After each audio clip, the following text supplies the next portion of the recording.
जय श्री राम, जय श्री श्याम। श्री राधा कृष्ण चरण कमलेभ्यो नमः। भक्तों, आज पुनः मैं आपके सामने एकादशी व्रत कथा, भाद्रपद मास के शुक्ल पक्ष की एकादशी व्रत कथा जो है उसका वर्णन करूँगा। आप लोग जो है ध्यानपूर्वक श्रवण करें और भगवान का नाम लेते रहें। बोल कृष्णचंद्र भगवान की जय, एकादशी महारानी की जय। एक समय धर्मराज ने श्री कृष्ण भगवान से कहने लगे कि भगवान, भाद्रपद मास के शुक्ल पक्ष की एकादशी का क्या नाम है तथा इसकी विधि तथा महत्व विस्तार पूर्वक कहिए। भगवान श्री कृष्ण कहने लगे कि राजन, पुण्य और स्वर्ग और सब पापों को नष्ट करने वाली उत्तम वामन एकादशी का मैं महात्म तुमसे कहता हूँ, ध्यान पूर्वक श्रवण करो।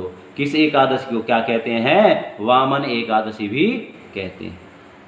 यह एकादशी जयंती एकादशी भी कहलाती है और इसको जयंती नाम से भी संसार में जाना जाता है। इसका व्रत करने से वाजपेयी यज्ञ का फल प्राप्त होता है।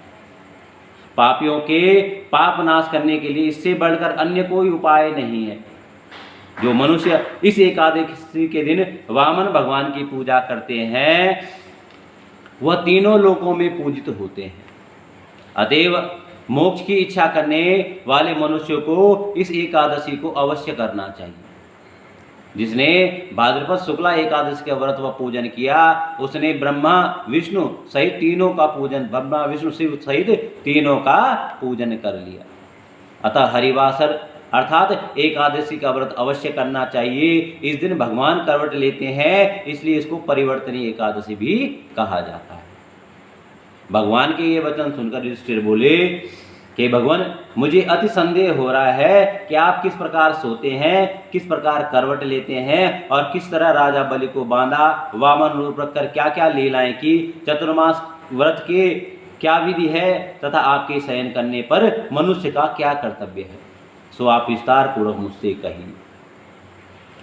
श्री कृष्ण भगवान कहने लगे कि राजन, अब आप सब पापों को नष्ट करने वाली कथा को ध्यानपूर्वक श्रवण करिए कि किस प्रकार इस वामन एकादशी की कथा है, किस प्रकार से जो है राजा बलि को भगवान ने बांधा था, उस कथा को जो है अब आप लोग ध्यानपूर्वक श्रवण करो। कि त्रेता युग में बलि नामक एक दैत्य मेरा परम भक्त था। वह अत्यंत दानी, सत्यवादी तथा ब्राह्मणों को की सेवा करने वाला, ब्राह्मणों को धन देने वाला, इस प्रकार का राजा था।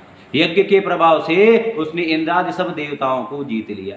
उसने इतना पूजन, इतना तप, इतना यज्ञ किया कि सभी प्रकार के देवताओं से भी अधिक उसका पुण्य हो गया और उन देवताओं से भी अधिक उसको बल प्राप्त हो गया।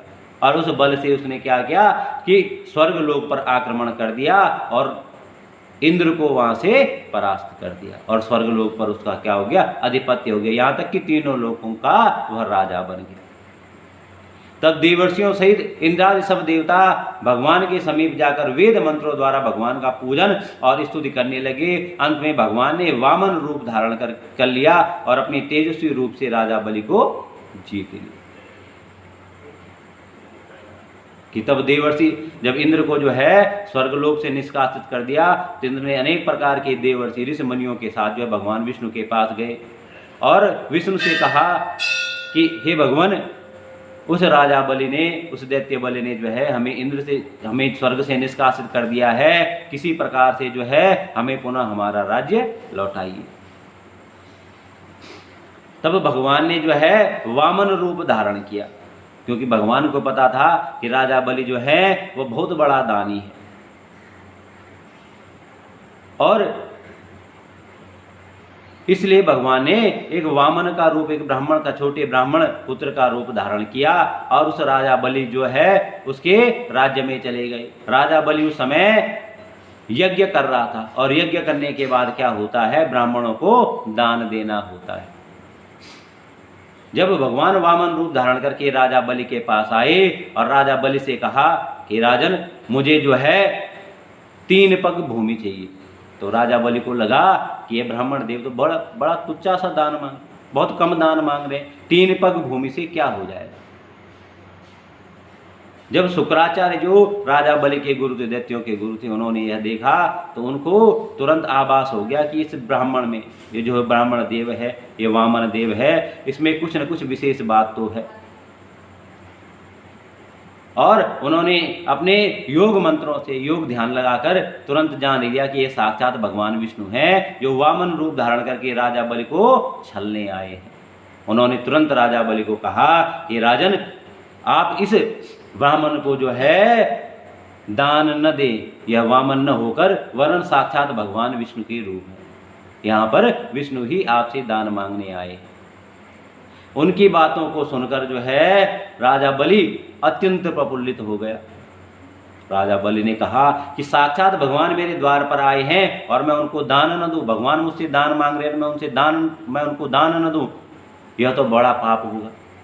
और दूसरी बात, ये साक्षात भगवान ही क्यों नहीं, ये वामन रूप में आए हैं और मैं यज्ञ के बाद दान करने का मेरा नियम है, इसलिए मैं ऐसा बिल्कुल भी नहीं करूँगा, मैं इनको अवश्य ही दान दूंगा। जब शुक्राचार्य जी की बात नहीं मानी गई तो शुक्राचार्य जी ने क्या किया कि दान से पूर्व जो संकल्प होता है, उस संकल्प में जल को जो है हाथ में लिया जाता है, पुष्प हाथ में ले जाती है, दक्षिणा हाथ में ली जाती है, और तब संकल्प किया जाता है कि मैं भूमि का दान कर रहा हूँ। तो उस दान के लिए जो है, जो उनके पास लोटा था, उसकी जो नली थी, उस नली में शुक्राचार्य जी है छोटा रूप धारण करके उसमें बैठ गए, जिससे जल बाहर ना आए, राजा बलि संकल्प न ले सके। जब भगवान ने यह देखा तो भगवान ने क्या किया, एक छोटा सा जो है तिनका लिया और उसके छिद्र में डाला। उस छिद्र में उस तिनके को डालने से वो शुक्राचार्य जी की आंख में लगा और शुक्राचार्य जी उस दिन से एक आंख के अंधे हो गए। जैसे ही शुक्राचार्य जी की आंख में वो लगा, शुक्राचार्य जी जो है वहां से निकल गए और वहां से बाहर आ गए, दूर चले गए। और उसके बाद राजा बलि ने संकल्प लिया कि हे वामन जी, मैं आपको 3 पग भूमि देता हूं। और 3 पग में भगवान ने क्या किया कि 2 पग में भगवान ने संपूर्ण संसार नाप लिया। भगवान ने अपना विराट रूप धारण कर लिया। उस विराट रूप धारण करके भगवान ने जो है 3 पग में नहीं बल्कि 2 पग में ही संपूर्ण संसार को नाप लिया। अब राजा बलि को पूछा कि राजा बलि, जितना तेरा राजपाट था वो तो मैं 2 पग में ही नाप चुका हूं, अब मैं तीसरे पग कहाँ रहूं। राजा बलि नतमस्तक हो गया, हाथ जोड़ के उनके आगे बैठ गया और बोला, हे भगवान, तीसरा पग जो है मेरे सर के ऊपर रखिए।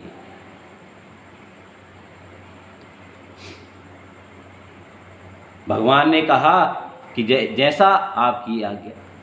भगवान ने तुरंत तीसरा पग राजा बलि के सर में रखा और राजा बलि कहाँ पहुंच गया, पाताल लोक को पहुंच।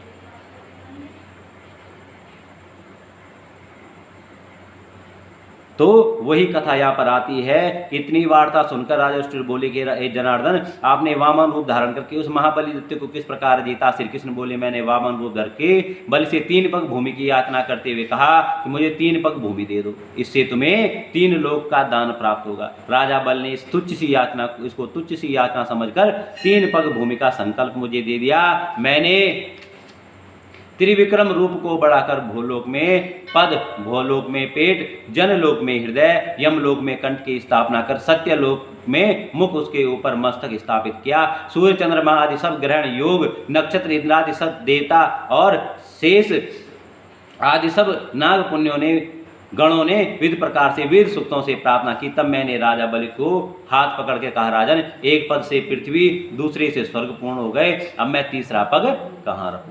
तब बलि ने अपना सिर झुका लिया और मैंने अपना पैर जो है उनके मस्तक पर रख दिया, जिससे वह मेरा भक्त पाताल लोक को चला गया। फिर उसकी विनती और नम्रता को देखकर मैंने कहा, बलि, मैं सदैव तुम्हारे ही निकट रहूंगा। विरोचन के पुत्र बलि के कहने पर मैं भाद्रपद शुक्ला परिवर्तन एकादशी के दिन बलि के आश्रम पर मेरी मूर्ति स्थापित हुई और दूसरी क्षीर सागर में शेषनाग की पीठ पर हुई। इस एकादशी को भगवान शयन करते हुए करवट लेते हैं, इसलिए त्रिलोकी के नाथ भगवान विष्णु को उस दिन उनका पूजन किया जाता है। क्योंकि आपको पता है चतुर्मास व्रत जो है श्रावण शुक्ला एकादशी जो तिथि होती है जिसको जो है देवशयनी एकादशी कहते हैं उसे, और कार्तिक शुक्ला एकादशी जिसको कहते हैं देव उठनी एकादशी, उससे प्रारंभ हो जाती। सॉरी, श्रावण शुक्ला नहीं बल्कि आषाढ़ शुक्ला एकादशी से और कार्तिक शुक्ला एकादशी तक, जिसको कहते हैं देव उठनी एकादशी, जिससे विवाह शादी इत्यादि सब शुभ कार्य शुरू होते हैं। वहाँ पर भगवान जागृत होते हैं और उस दिन भगवान जो है पाताल लोक से पुनः पृथ्वी पर आकर स्वर्ग लोक को जाते हैं, इसलिए उसको देव उठनी एकादशी भी कहते हैं। तो इस दिन भगवान जो है, आज के दिन भगवान करवट लेते हैं, इसलिए इसको परिवर्तन एकादश भी कहते हैं। इसलिए त्रिलोकी के नाथ भगवान विष्णु का उस दिन पूजन किया जाता है। उनके तांबा आदि, चावल आदि और दही का दान उचित कहा गया है। रात्रि को जागरण अवश्य करना चाहिए। जो इस प्रकार व्रत करते हैं वे सब प्रकार के पापों से मुक्त होकर स्वर्गलोक को जाते हैं। उनका चंद्रमा के समान निर्मल यश संसार में फैलता है। जो पापों को नष्ट करने वाली सफलता को पढ़ते हैं सुनते हैं, उनको 1000 अश्वमेध यज्ञों का फल प्राप्त होता है। बोल कृष्णचंद्र भगवान की जय। एकादशी महारानी की जय। भजमन नारायण नारायण नारायण, श्रीमन नारायण नारायण नारायण, लक्ष्मी नारायण नारायण नारायण, राम नारायण नारायण नारायण, भजमन नारायण नारायण